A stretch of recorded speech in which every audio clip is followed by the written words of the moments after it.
What's going on, everyone? Welcome to episode 5 of Talkin Track. I'm your host, Armany DePaul, the voice of FMU Athletics, in addition to being a writer for the Daily Downforce. We're already 5 episodes into this show. I hope you all are having a wonderful week so far. I'm recording this on a Tuesday evening, so hopefully you guys have had a great start to your week, and let's just jump straight into it. We got a couple of topics that we're going to talk about today. We're going to go into a little bit of sports car racing for the first time on this show.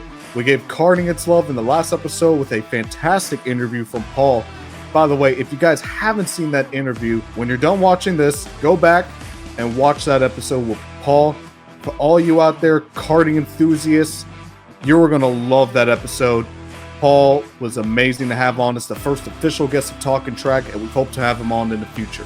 But without any further ado, let's begin. And I'm going to do something a little bit different here from now on, starting with this episode. I want to give something to what I call, and this is going to be pretty much every episode, I want to give something that I like to call my Speedway Spotlight.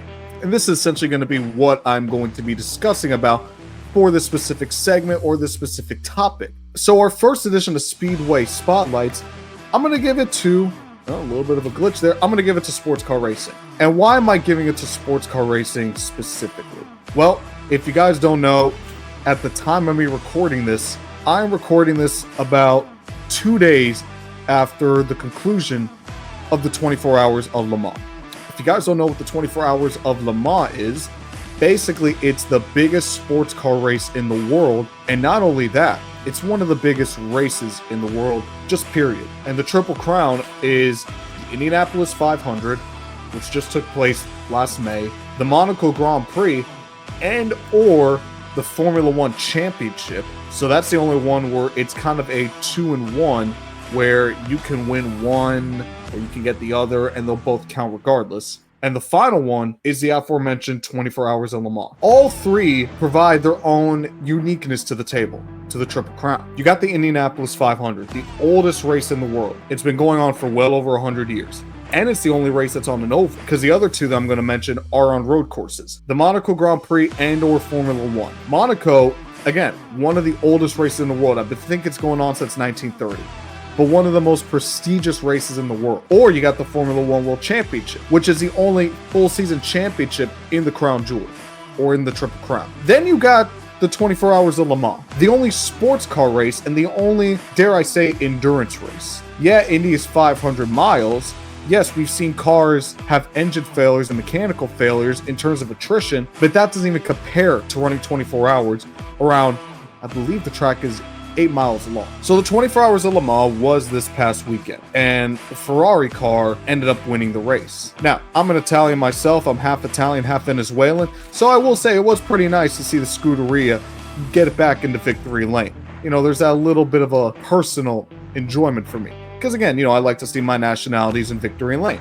Same way when Ferrari wins at Formula One. But I'm not going to talk about the 24 Hours of Le Mans specifically. Rather, I want to give my spotlight to sports car racing as a whole. And the reason I want to do that is because, I've had this thought recently that I've been thinking about. And the more I think about it, the more I do believe it's the truth. I personally believe that sports car racing, in really all of its forms, from simple club racing to the big stages of the Triple Crown of motorsports, I believe sports car racing is the purest form of motorsports currently out there. And what I mean by currently, I'm talking about, the motorsports on the big stage. I personally believe that sports car racing is the purest form of racing currently out there. Now, before I dive in further, I feel like I do need to explain exactly what do I mean by the purest form of motorsports. If there is one word where, if you're getting into racing or you've been into racing for any extended period of time, you've more than likely heard the word gimmick thrown around. Now, what exactly does that mean? Usually when, let's say, for example, you're a NASCAR guy. Typically when NASCAR fans are debating the playoffs, or they're debating stages, or they're debating one thing, or they're debating another, they're debating this, they're debating that, 9 times out of 10, they're going to use the word gimmick. And usually what they mean by that is they're trying to, or the series rather, is trying to artificially create entertainment. I mean, let's be honest here, folks, that's exactly what the playoffs are. The playoffs in NASCAR, it is not a pure way to crown a champion. A pure way to crown a champion would be to run full season points. Whoever scores the most points at the end wins. And this is not me trying to discredit exactly what the playoff format is. I'm just saying what's reality. It is not a pure form of to crown a champion. That is NASCAR's gimmick. In addition to having stage cautions at the end to where you bunch the field up and then you go on to the next stage, that is an artificial way to get everyone closer. That is a gimmick. Same thing with Formula One. You got DRS. DRS is an artificial way, it is a gimmick to encourage more passing. You want a pure way to encourage passing? You just let the cars pass. Or it's faster? They don't need the assistance of a drag reduction system. Whether it's 1 second, 2 seconds, 3 seconds close, it doesn't matter. They'll pass them. That's F1's gimmick. And now you got sprint races, which you can even argue that's a gimmick as well to just try to create the weekend more exciting. What does IndyCar have? They have their own thing of a DRS called push to pass. It is a literal boost. IndyCar basically has a boost on road courses and street courses. That's a gimmick. Any way you're trying to artificially produce some sort of excitement in racing is a gimmick. And with sports car racing, you almost never get that. Because whether it's at the club level or it's at the level of Le Mans, fastest car, the best team, with no gimmick assistance. There's no stages, there's no push to pass, there's no DRS. It is as pure as it can get. I haven't even gotten to what, in my opinion, is really the true spotlight of sports car racing and why I truly believe it is the purest form of motorsports. The real reason I believe it is because, look at on the screen here, where it says sports car racing, or look at the logo behind me. Sports car racing puts the car front and center. You don't get a lot of that in racing nowadays, at least not in the big series. When you think about NASCAR, you don't think of the cars. And usually when you do think of the cars, it's just fans complaining about dirty air. Think of the tracks, you think of the teams. There's nothing wrong with that. When you think of Formula One, yeah, you probably think of the car, whether the car is good, whether the car is bad. Like most people have Max Verstappen synonymous with the RB20. But you put Max to a higher pedestal than you do the car. You give the driver way more attention than the car. Same thing with IndyCar. I don't think we talked about the cars in IndyCar in over a decade. That's because the chassis are over a decade old. So there's no reason to. Sports car racing is the exact opposite. And when it comes to racing and motorsports, really the car, in my opinion, if we're talking the purest form of racing, nearly knocked over my mind, the car is the star of the show, not necessarily the driver. I mean, folks, this isn't basketball. This isn't football, where, of course you're going to pay attention to the athletes because they're the ones doing majority of the work. I mean, when Tom Brady's winning all the Super Bowls, besides the Deflategate, you're not paying attention to the football. You're not paying attention to the basketball when LeBron James is, going out and dominating, or I guess now in this case, unfortunately, as a Miami Heat fan, the Boston Celtics. But with racing, it's completely different. The black number 3, the Rainbow Warrior, that's just on the NASCAR side. The red Scuderia Ferrari, or in the IndyCar's case, you got the Marlboro cars. The cars, in a lot of cases, especially in the history of motorsport, they're the stars, more so than the driver. And that's how racing is. I mean, let's be honest here, folks. If you're going to a car meet, you're not going there because you're paying attention to the person. You're going there because you want to see the car. And racing, that's how in its purest form should be. And I, in a way, appreciate sports car racing because of that fact. I mean, you still got names out there. You got Kamui Kobayashi, you got Antonio Giovinazzi, you got Nolan Siegel, who won Le Mans, which I guess he's more of an IndyCar guy, but that's not the point. But when the drivers, because there's so many of them, rather than try to say driver A, driver B, driver C, driver D won Le Mans, the Ferrari won Le Mans. The car takes front and center. That's how racing has been since it's been accepted. Because at the end of the day, I've already talked about this in the past. You can have the greatest driver in the world, but the car is going to mean more than the driver. And that's how it's always been. You can have a fantastic driver, but if the car is a 25th place car, yeah, he might run 15th or 10th with it on a good day, but he's not going to win with it. Not unless everything fell correctly. It's about the car. When it comes to racing, that's what I really want to hit home about this. It's about, first and foremost, the car you're driving. When it comes to, are you going to win a race? What car are you driving? Are you going to win the championship? What car are you driving? Car is the most important part. When it comes to these bigger, more national, international series like IndyCar, NASCAR, F1, they're more focused on the driver, which, again, I don't think there's anything wrong with that, because we as people, we're going to relate more to an actual human behind the wheel than an inanimate object. I mean, that's just the truth. But one of the things that makes racing so unique to other sports and so fascinating compared to a stick and ball sport is how much the equipment matters compared to other sports. I'll go back to what I said. You're not worried about the football in football. You're not worried about the basketball. But when it comes to auto racing, you know what you're worried about? Car good enough. The number one thing you are going to look at is the car. And that's what I appreciate so much about sports car racing, is that the car takes front and center. It goes back to those old days of racing where the car was more important, where the car took front and center over the driver. Again, there's nothing wrong with having the drivers take front and center. We're going to relate more to a human being than we are an inanimate object. But for the purists out there, for those who live, breathe racing, sports car racing, in my opinion, is as pure as it's going to get. You can make the argument of something like short track racing or dirt racing. And yeah, the cars, they get a little more love compared to maybe, like I said, like a more national or international series, but nowhere near to the extent of sports car racing. That's what I appreciate about sports car racing. If you're a purist, if you want racing in its purest form, not only for the competition aspect, but also for the advertising and just the overall vibe, sports car racing is number one. Really, maybe besides one or two other forms of racing, I don't think you can get any closer. Maybe drag racing, but in my opinion, sports car racing is the purest form of auto racing. From formats to multiple to the engineering, where you can basically do whatever you want with the car, to having the car be the star of the show rather than the driver. Sports car racing, in my opinion, is the purest form of auto racing. Could be wrong, but from all the points that I put out there, I don't think. Okay, so I went a little bit positive with my take on sports car racing, and I do stand by it.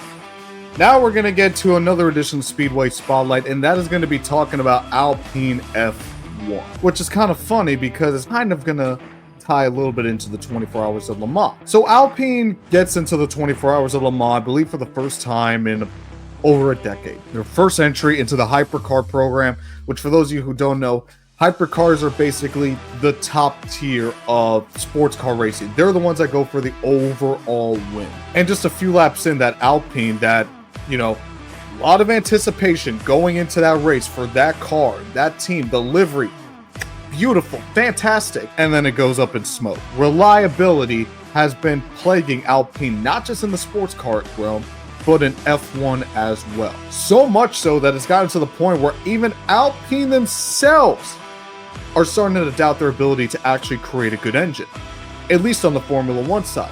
Because now there is a report, I don't know if we could call this a rumor, but I believe it's a decent report that's been coming out. It has been reported already multiple times that Alpine is considering shutting down their engine program entirely and becoming a customer team. Let me give you a little bit of just insight as to what exactly this means before I give you my actual opinion. So Formula One 2026, when the new engine regulations will come out, there are going to be 6 manufacturers making engines. You got Mercedes, Ferrari, Ford, Honda, Audi, and Alpine. Those are the 6 that are going to be supplying engines going into 2026. That might turn into 5 now because Alpine have done such a, dare I say, poor job creating engines for Formula One. They're starting to doubt themselves that they have the ability to actually create a good engine for these new regulations. Folks, at that point, if you're Alpine, just sell the team. I'm going to cut away from the weeds. Just sell the team at that point. If you are a manufacturer team and then you decide that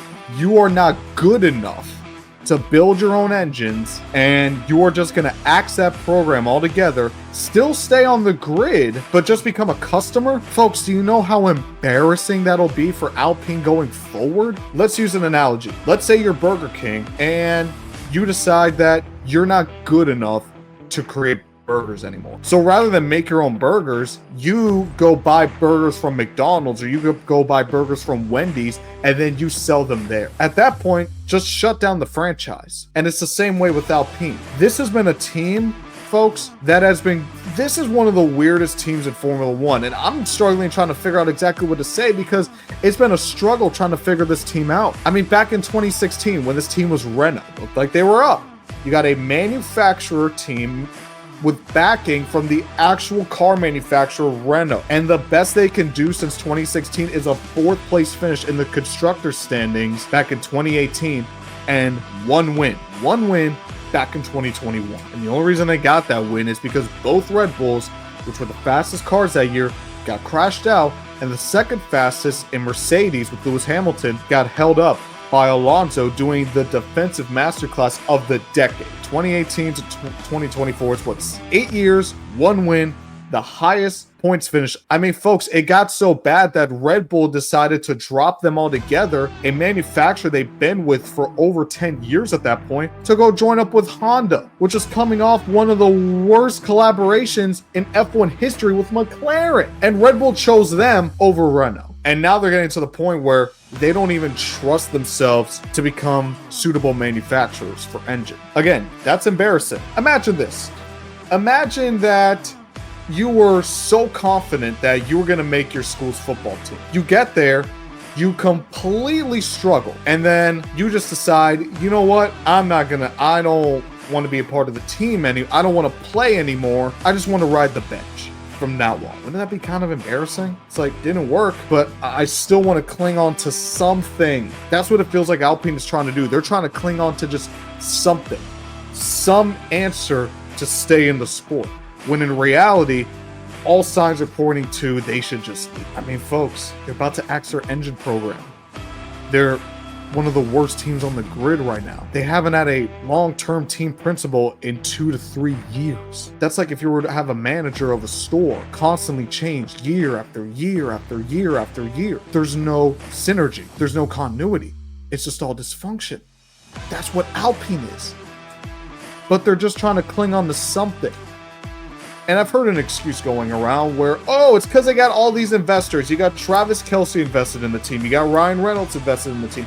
You got all these celebrities invested into the Alpine team. Let's be honest here, folks. Do you really think Travis Kelce is going to lose sleep at night if Alpine decides to shut down? Do you think Ryan Reynolds, who's about to make a boatload of money when Deadpool and Wolverine comes out next month at the time of me recording this, do you think he's going to lose sleep at night over if Alpine F1 shuts down? Probably not. However much they're investing, clearly it's not meaning anything if the team is still in the back of the grid. And folks, it's gotten to the car manufacturer is starting to lose faith in the F1 program. So all signs are pointing to Alpine is just on their way out. When the car manufacturer is losing hope on you, when all this investment isn't doing anything, when they're thinking about axing their whole engine program, I mean, you got Andretti Autosport, which can't even get on the F1 grid for dubious reasons, might I add. But then you still got teams like Alpine, who clearly are just a shipwreck waiting to sink, are still in the F1 grid. If Alpine is really considering shutting down their engine program,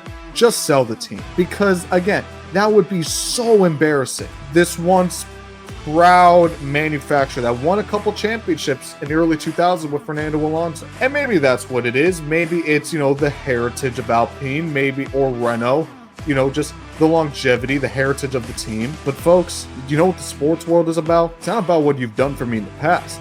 It's about what you've done for me lately, especially in a sport like Formula One. If we were going to ride the coattails of the past to determine what happens in the now, Ferrari would still be winning championships. They wouldn't be on a near 20-year championshipless drought. And Mercedes wouldn't be struggling just to finish on the podium every week. It doesn't matter what you've done in the past. If you can't cut it now, what are you doing? Alpine is just spending millions and hundreds of millions of dollars to run 10th at best. Again, a manufacturer team. You know who our teams are losing to? McLaren, who are a customer team, and Aston Martin, who are a customer team, and Racing Bulls, which is a junior team to the main Red Bull team. That's embarrassing. So if Alpine is really considering axing their engine program and becoming a customer team, just sell the team at that point. Sell the team to Andretti, who have an engine supplier ready in Cadillac and GM. They're ready to go. They just need the entry point. I'm sure if Alpine went up to them and say, hey, we'll sell you the F1 team, you're telling me they'd say no? I'm pretty sure they'd say yes. So let me leave it off on this. You know when people normally tend to say either go in or go all in or don't go in at all? Don't try to, for lack of a better term, half-ass it. That's what this is feeling like. It feels like Alpine is just trying to half-ass their attempt to stay in Formula One by cutting their engine program, just going to a customer team. All right, I got one more Speedway spotlight to give out before we go into our racing roundup or our race weekend rankings, and that is for NASCAR on NBC. You know how just a couple episodes ago where I was talking about NASCAR on Fox specifically, you know, where basically it feels like they don't care or just their efforts to, you know, put on a good racing broadcast. Well, all those complaints are more or less gone with NBC now in the booth, and for a multitude of reasons. The first one I want to hit home about is the sound. Remember what I talked about before, where when you're at a race, how, you know, you more or less can't hear anything because there's, again, 40 cars with over 600 horsepower racing around at every given inch? Well, with Fox, for those of you who may not watch that episode, which, by the way, go watch that when we're done here. But with Fox, again, those cars, they make them sound so quiet. I mean, the cars just outside of my house here that are just driving on Sheridan Street sound louder than the cars on NASCAR on Fox. But on NASCAR on NBC, you sound like these cars have 670 plus horsepower.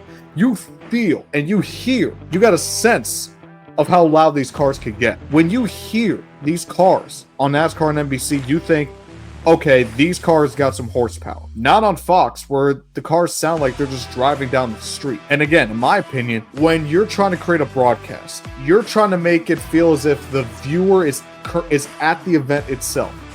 And like I mentioned before, one of the ways to do that with racing is really capture that sound. NASCAR and NBC does that beautifully, not just with the cars, but with the fans as well. You hear the crowd of tens of thousands of people at Iowa Speedway. You feel and hear the sellout crowd at the short track. You feel the roar, the atmosphere of 40,000 fans watching a race. You get that feeling with NASCAR and NBC. You don't get that with NASCAR and Fox. Just as you get the sound of what these cars are really capable of. In addition to that, one of the ways to make you feel like you're at a race in person is to cover multiple battles. You know, racing isn't just always about the battle for the lead. You know, there might be a battle for second, third, fourth, even fifth.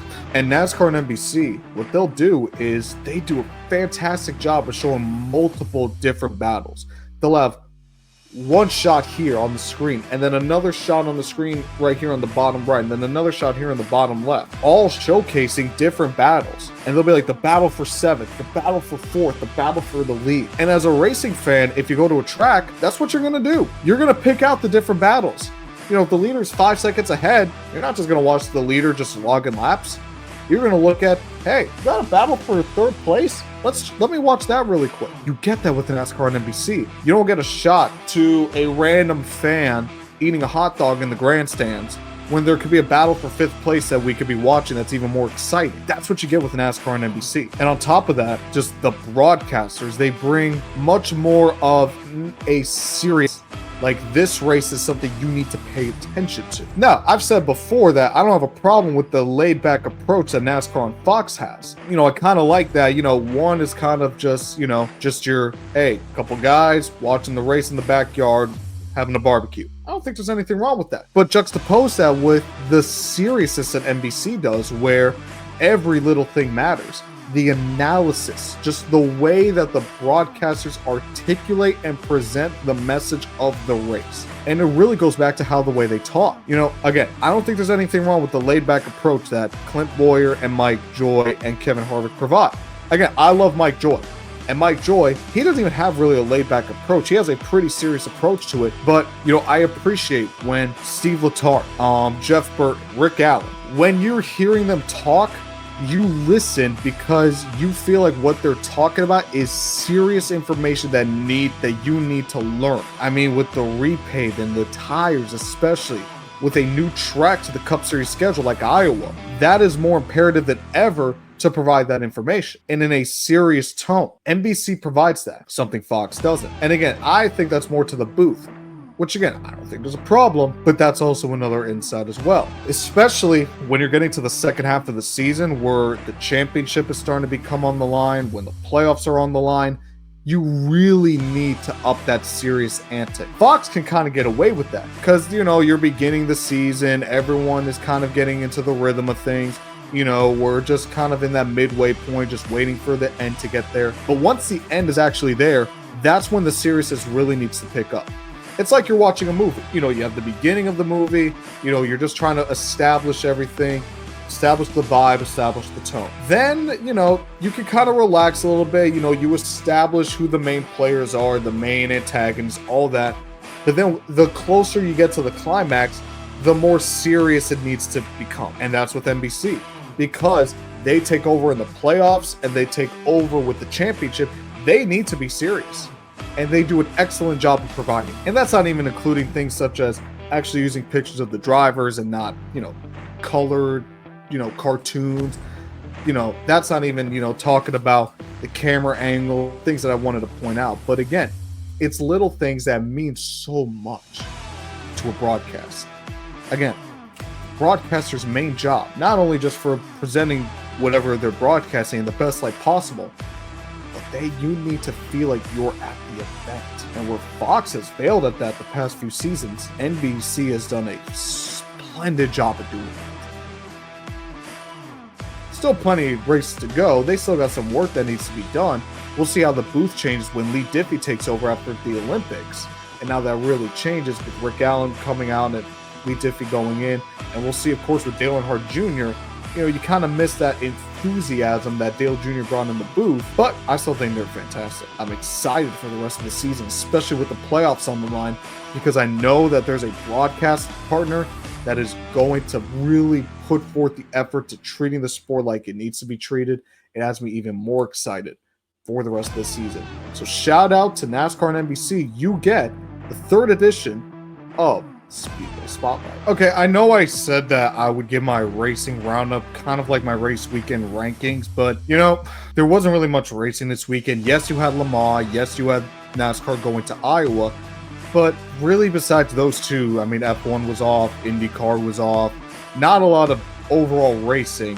Again, you had the 24 hours of Le Mans, so you had F1 drivers going into that race, and you had IndyCar drivers going to that race. NASCAR was in Iowa. There's not enough of a sample size to really do a proper race weekend ranking. So what instead I'm going to do is I'm going to talk about just my overall thoughts on Iowa in general to round up this racing roundup per se. And the reason I'm going to do this is because I already talked about sports cars and, the Cup Series. They went to Iowa for the first time. So we need to talk a little bit about it. I want to give my overall thoughts. I will say this, though. We need to stop giving repaves kind of just an automatic negative connotation. I mean, think about it. North Wilkesboro, they got repaved. Everyone thought it'd be one of the worst races of the year. And while, yes, it wasn't due to the repave. It was due to the fact that no one could pass Joey Logano because the short track package is not very good. But it had nothing to do with the repave. The repave itself did its job. It's just no one could pass the leader, but that's not the track's fault. And same thing with Iowa. When they half repaved the track on the corners and on the bottom nonetheless, and everyone thinks it's going to be a one groove, train race, when in reality it wasn't that at all. The cars were close to each other. You had multiple grooves. You had multiple different leaders. It was a fantastic race. It was easily the best short track race, not counting Bristol, of the next gen era. So that's something I want to hit home about with Iowa is that we need to stop. We've already had this twice this year, immediately giving repaves just a negative connotation. Sonoma was one thing, but Sonoma honestly wasn't even that bad of a race. You had all the strategies, and yeah, that's mostly due to wrecks, but you had the strategy. Cars were able to pass. You had a fast enough car like Kyle Larson, you can work your way through the field. North Wilkesboro, like I said, besides the battle for the lead, you had battles for second, third, fourth, fifth, you name it. Same thing here with Iowa. You had battles for the lead. You didn't know who was going to win. Was it going to be Blaney? Was it going to be Byron? Was it going to be Larson before he got taken out by Daniel Suarez? Which, congratulations to Suarez on becoming a United States citizen, by the way. It seems like tracks have finally figured out how to do repaves right. Because back in the early 2010s, they would use the same concrete and, asphalt that was used on regular roadways, which was the goal of, keeping the pavement as long as possible so they don't have to repave it for another 30, 40 years. But the problem is with racing is that you want an old surface because you want tire wear. You want a slippery racetrack. You don't want grip. The more grip you have, that means that the drivers do less work. The less work they do, then the more boring the racing becomes. The more work they do, the more entertaining the racing is because you really see the cream of the crop rise to the top. So Iowa, and really it seems like these repaves in general, have found a way to do that. They found a way to have these repaves, but still keep that same character, where it's not just a smooth surface. It's still got some bumpiness. You can still use multiple lanes. It's not just a bottom groove track. It seems like they figured it out. It took some time to get there, but it's finally here. And I'm definitely happy for that, because that means that now when tracks get repaved, we don't really have to worry that much anymore. I mean, unless they're going to reconfigure the track to where the repave honestly doesn't even matter, like what happened with Atlanta a couple years ago, we don't really have to worry about it anymore. If Martinsville gets repaved, but they use the safe payment, I'm still going to be excited for Martinsville, assuming they change the package. The short track package is still atrocious. But, let's say with Homestead, if they use the same asphalt at Homestead, I'm not going to worry, because this asphalt has shown that it'll work, especially when we and the industry as a whole thought it wouldn't, and now it is. That's fantastic. So overall, I thought Iowa was a really great race, and I really hope NASCAR goes back to Iowa. It's a track that has been longing for a cup date for the longest time. It has done work with trucks, Xfinity, even IndyCar. I thought it was fantastic. Great race overall, and hopefully NASCAR goes back to Iowa Speedway soon. But other than that, that's it. That's your racing roundup for last weekend's edition of racing. And that's going to do it for the roundup for this episode as well. Again, episode 5 here of Talkin Track. I hope you guys enjoyed listening and watching. Thank you guys so much as always. If you guys want to follow us on our social medias, you could do so at Talkin Track Show on both X and Instagram. Make sure to follow Remix Sports Media as well on X and Instagram as well. Got a lot of great content over there coming up, so make sure you guys don't miss out on any. Please like and subscribe as well. And that's going to do it for us here, folks. We're going to wave the checkered flag. This is Talkin Track here on Remix Sports Media.